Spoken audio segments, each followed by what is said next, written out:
কিয়ামতের আগে আগে আরো কিছু মানুষকে আল্লাহ পাক কিন্তু শূকর এবং বানরে পরিণত করবেন।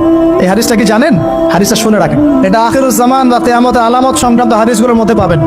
আল্লাহর রাসূল সাল্লাল্লাহু আলাইহি ওয়াসাল্লাম বলেছেন, কিয়ামতের আগে আগে আমার উম্মতের মধ্যে, ভালো করে শোনেন, কিয়ামতের আগে আগে আমার উম্মতের মধ্যে একদল মানুষ বের হবে যারা মদ পানকে হালাল মনে করবে। কাকে? মদ পান করাকে হালাল মনে করবে। যারা বাদ্যযন্ত্র, গায়িকা, নায়িকা এগুলো নিয়ে নর্তকী নাচাবে রাতের বেলা, এগুলোকে হালাল মনে করবে। যারা অশ্লীলতা, বেহায়াপনাকে জায়েজ করে নিবে, ঠিক আছে, এরকম কয়েকটা পাপের কথা বলে নবীজি বলছেন একদিন সকালবেলা আল্লাহ পাক তাদেরকে ঘৃণিত বানরে পরিণত করবে। এটা হবে সামনে, কখন কিভাবে হবে আল্লাহ ভালো জানে। এবার আমি কনসেপ্টে চলে আসি। এই যে পৃথিবীতে নেমে আসলাম, তাহলে আমরা কোত্থেকে আসছি ভাই? আমরা কি পৃথিবীর অধিবাসী ছিলাম?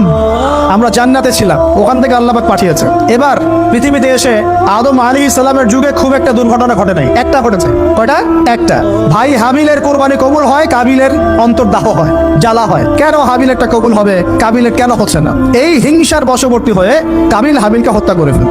হত্যা করে লাশটা দাফন করার পদ্ধতিও তার জানা ছিল না। আল্লাহ কাককে পাঠালেন, কাককে দেখে সে শিখলো। প্রথম দুর্ঘটনা হচ্ছে হাবিল কাবিলের দুর্ঘটনা। বলে রাখি, আজকেও নিজের ভাইয়ের বেশে বহু কাবিল মুসলিম সমাজের মধ্যে ঘুরে বেড়ায়। নিজের ভাইয়ের লেবাসে, পোশাকে, সুরতেই বহু কাবিল এখনো কিন্তু মুসলিম সমাজে ঘুরে বেড়ায়। তো আমরা কাবিলদেরকে কাবিলের পরিণতি সম্পর্কে সচেতন করতে চাই। হাবিল বলেছিল, তুমি যদি আমাকে মারতে আসো, আমি তোমাকে মারার জন্য হাত বাড়াবো না। হাবিল জান্নাতে যাবে আর কাবিল জাহান্নামে যাবে। কেন কাবিল জাহান্নামে যাবে? নবীজি বলেছেন, পৃথিবীর প্রথম হত্যাকাণ্ড সংগঠিত করেছে কাবিল।